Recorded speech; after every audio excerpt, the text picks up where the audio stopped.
Awas, jangan sampai keliru, jangan salah, jangan keblinger dalam bersyahadat.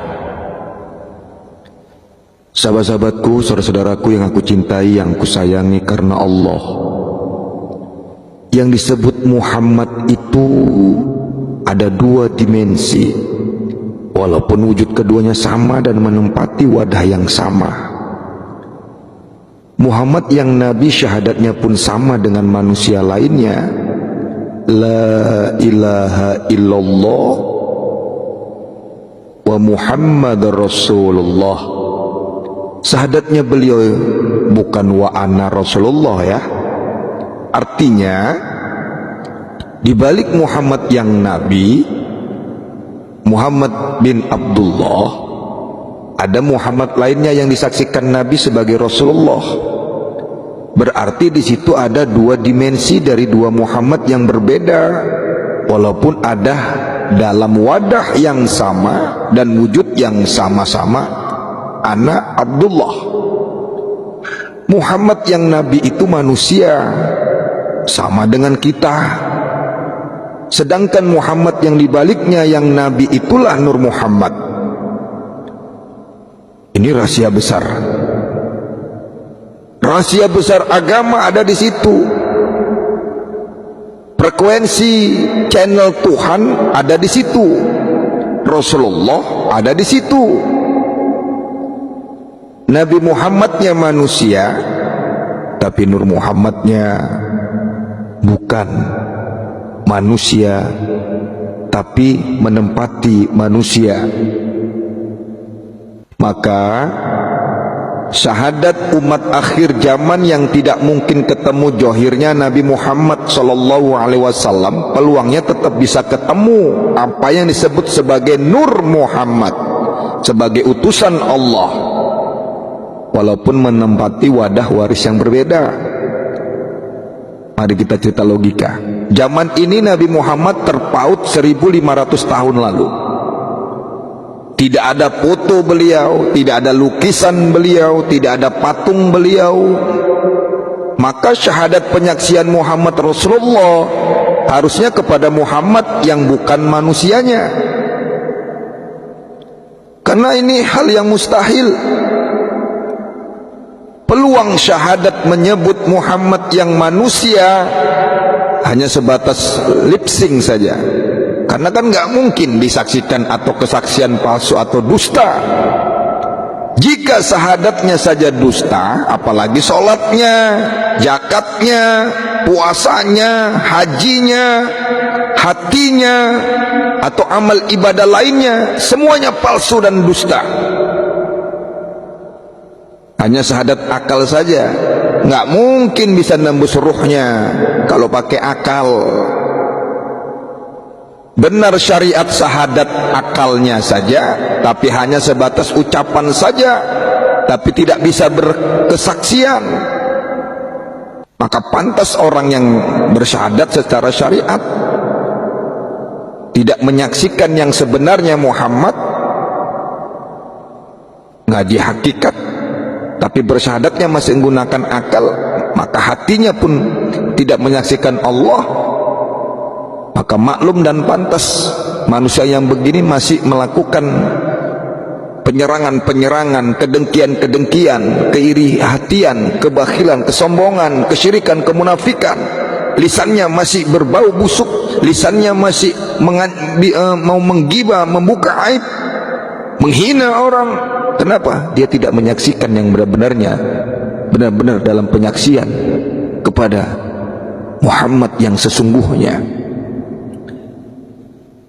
Maka saudara, sedangkan orang-orang yang ketemu teknik atau metode tinggi tarikatullah, kita akan diajari sampai ketemu bahwa antara manusia dengan Tuhan, di tengah-tengahnya ada guru cahaya yang membawa nurun ala nur, yang disebut sebagai Nur Muhammad, yang itulah disebut sebagai Muhammad Rasulullah.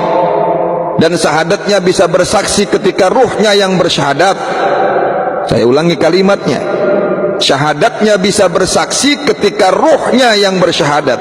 Artinya Muhammad yang Rasulullah itulah guru rohani.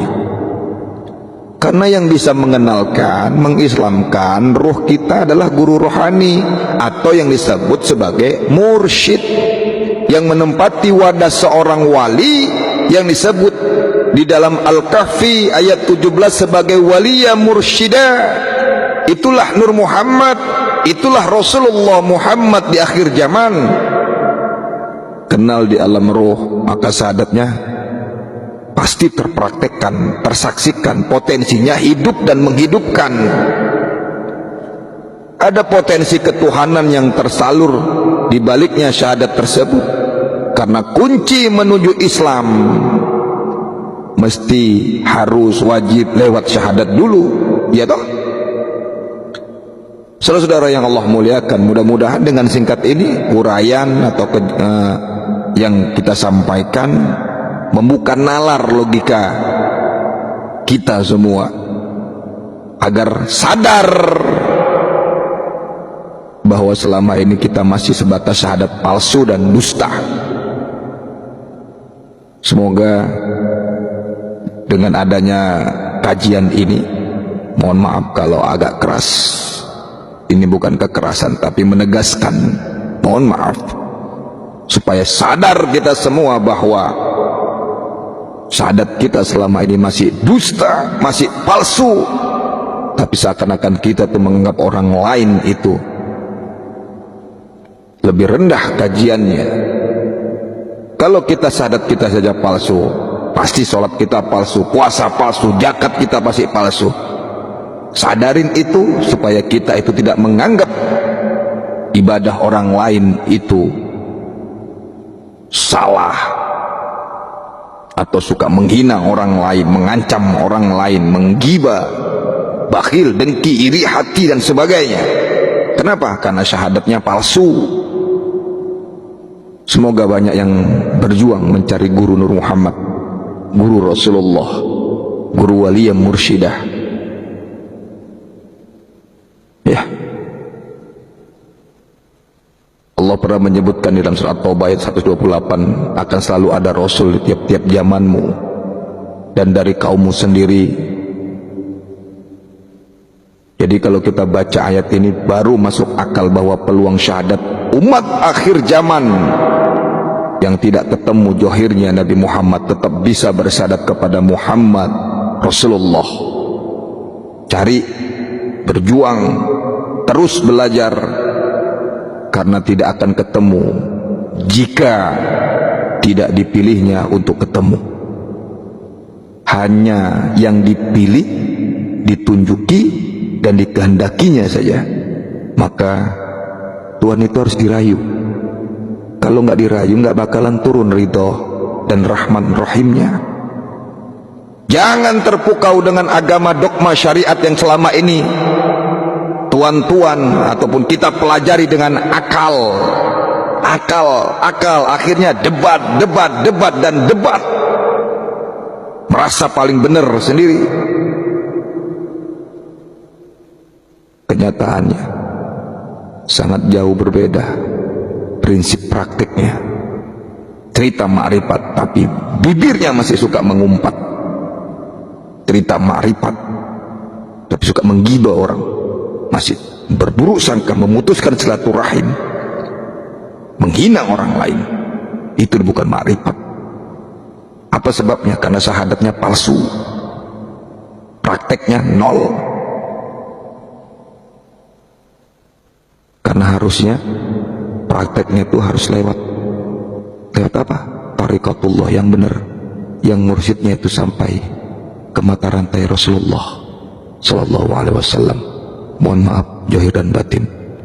Saya Mukhlisin Al-Khalidi, Tariqatu Satariyah wa Naqsabandiyah wa At-Tahidiyah. Assalamualaikum warahmatullahi wabarakatuh.